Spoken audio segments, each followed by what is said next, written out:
اسیر زلف تو گردم که سر به سر چین است، فدای لعل لبت می شوم که ماچین است.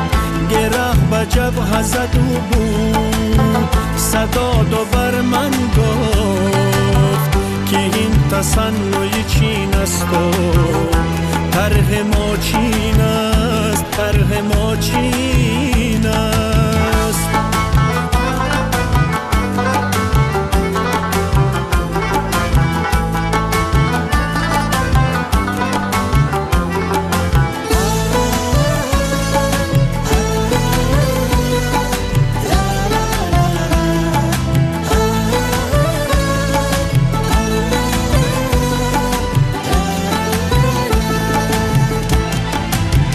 من از دهان تو دشنام آرزو دارم، شنیدم که کلامی تو سخت شیرین است. من از دهان تو دشنام آرزو دارم، شنیدم که کلامی تو سخت شیرین است. سرم بریده به دستم به داد گفت برم، ز عشق توبه نکردی سزای تو این است. اسیر زلف تو گردم که سر به سر چین است، فدای لعل لبت می شوم که ماچین است.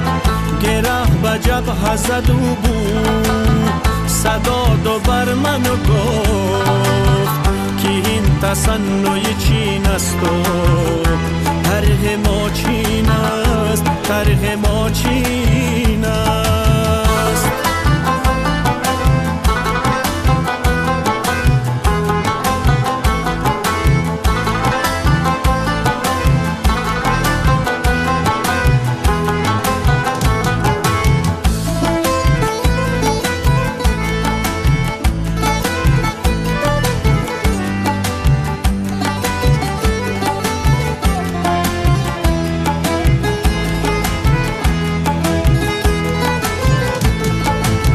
سری بریده خود را گرفتم و گفتم کسی که دل و کسی داد عاقبت این است.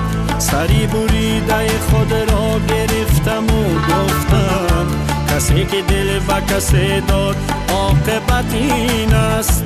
گل ز گلشن رویت نچیدم و مردم، چرا که پنجه قصاب بس که خونین است. اسیر زلف تو گردم که سر به سر چین است، فدای لعل لبت می شوم که ماچین است.